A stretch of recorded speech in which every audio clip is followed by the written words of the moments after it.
Beloved, welcome back to the next episode of Building a Canvas Cabin. Today is the much anticipated episode. We're going to be covering the stainless steel Winnterwell stove that I've been using for 5 days now. This is a very nice unit. I paid for this with my own money, so this will be an unbiased review. Let's take a look at it and then we'll set it up. If you're joining us for the first time, this is the frame for the 14 by 16 white duck canvas cabin. I'm looking for a tent that will not only heat, but give us ability to boil water as well as cook a whole meal. Let me give you a quick overview and then we'll get into the individual details that I really like about this stove. Full stainless steel with spectator glass on the front and the rear on the side. Now this is really perfect. My other stove didn't have that and you never knew when the fire went out, and just the cozy factor of this is amazing. Let's start with the front. The legs, they fold up. So you don't have to build anything, you don't have to bolt anything on, you don't have to store anything. And they also make extension for these if you want to double the size of the leg and get them up off the ground. The bottom here has a really nice basically it's an opening so you can get more air in it or you can clean the ashes out. And everything fully stainless steel. No, not going to have any rust or corrosion. You've got 3 positions on this. I'm really impressed with the engineering, and the execution of it is very good as well. Look at the twisted stainless steel basket handle. Even that is really nicely made. Now you'll notice it's thin and lightweight, but you don't want it to be too heavy. This is something that you might want to put in your truck or your trailer and take somewhere. So having it too heavy is, I think it's the perfect match or quantity of heavy duty quality and not so heavy that you can't move it around. But you've got your latch there for opening and closing, and then your 3 positions for introducing air. Now the thumb screws right there, if this glass ever gets broken, you can replace it. And this is a nice feature as well. This is a grate that allows the ash and everything to fall down below, and you can scrape that out without having to take this apart. And I burned this really hot, and you can see very little warpage on that. So I was wondering about that, but you could reverse it, which I probably do when I clean it out.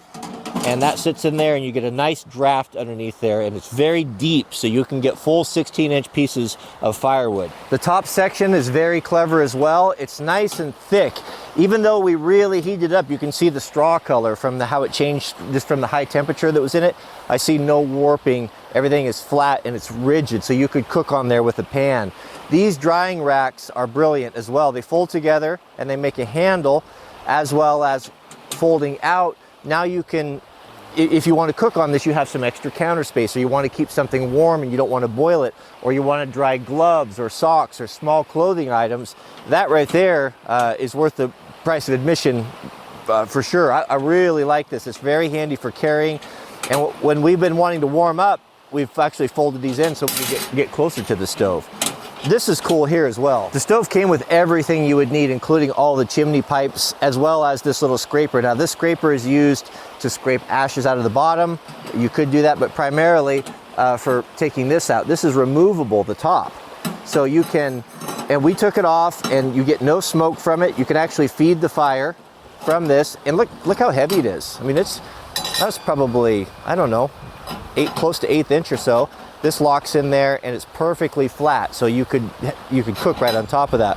A lot of great accessories. I bought a couple of them. This is the coffee pot, and this, look at how that nests in there perfectly. We were having trouble. We were making coffee and it was taking a long time for it to heat up, and so Mr. Brian pulled that off, exposed the coffee pot to the direct fire. Look how nice everything fits together. Makes a seal, and that immediately boiled the water. What we did after the coffee was done perking, we just set it on the side here and it just kept it warm. Another accessory that this is sold separate here that I ordered, this is very clever, is this is a water jacket, water tank. So you can see all stainless steel with the carry handle, and it has a nozzle on there with a silicone heat resistant. Check this out. Do you see the back right there?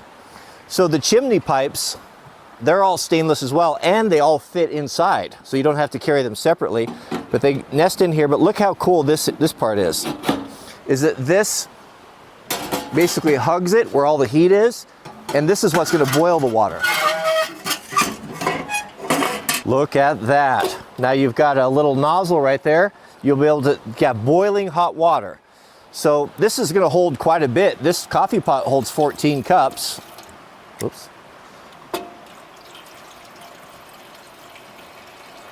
Very, very cool. And you know, a lot of detail, like just little things like the handle that has a detail that stays up so it doesn't fall down. So it's always cool for you. Real glass percolator in the top.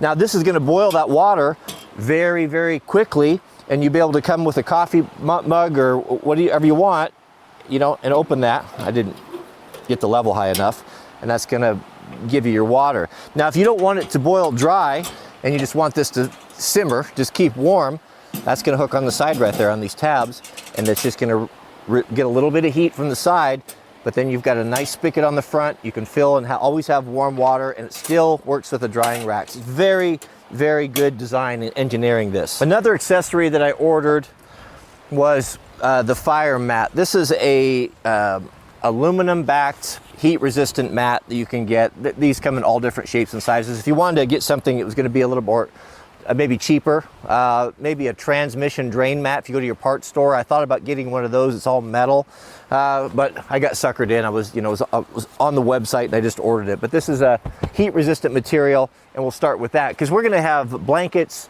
furs, canvas tents or tarps in here, and sparks and everything, you know, a lot of hazardous stuff. So having an oversized mat like this, if something falls out of the stove, is going to be pretty important. So we'll start with this. The stove jack, which would be the hole in the tent, this is where it's at. So this is where the wood stove is going to go. And this will be the outside deck, and this will be the exterior wall right here. I'm very impressed with this, gentlemen. I really, really do like it. Assembling the chimney really couldn't be any easier. Everything is nice and heavy, thick. Not too thick, but thick enough to be strong. And all of these pipes nest inside. So you just grab and go, just one piece.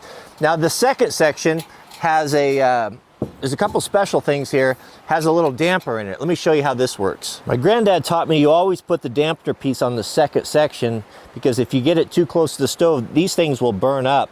But you can see in there, we've got a nice stainless steel handle on it, really well made, and it fits very nicely in there, and that gives you the ability to further damp it down or to close it down at night, and nice to have a little bit of extra adjustability.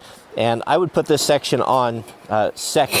The next two sections are just straight pipes, just like the first one was, and very impressed with the way they all fit together. Everything comes apart well. Even when it's unsupported, it feels very secure and strong.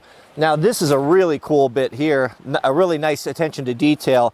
This is the top piece.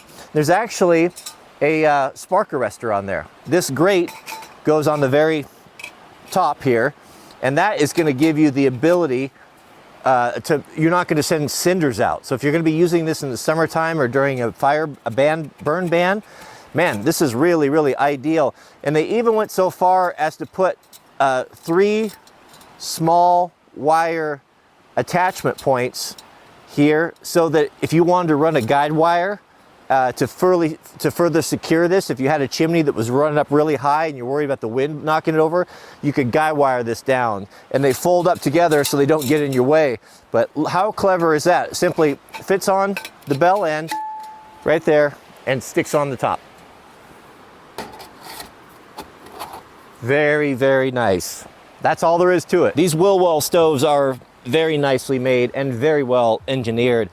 These are made in China, overseas. I didn't know when I ordered it. It just had such good reviews. People liked them so much that I ordered it. So it's one of those things you didn't know if it's an American company or a overseas company, but the engineering is excellent. The quality of craftsmanship is excellent for the price. This is the large stove. I wouldn't get any smaller than this. This was about $4.99, I think, is what I paid for it with shipping on Amazon. I'll put a link in the description if you want to order one. But they've got extra accessories. I'm thinking about ordering the oven, a couple different things. It's gonna be very nice. I'm not gonna start a fire in it today because I'm getting ready to put the canvas tent on, and I don't want to have to cool it down and take it apart. So we'll do that on another episode. So I would highly recommend it. Very good stove. That's it. May God bless you and your families. Please keep us in your prayers, and we'll see you guys on the next video.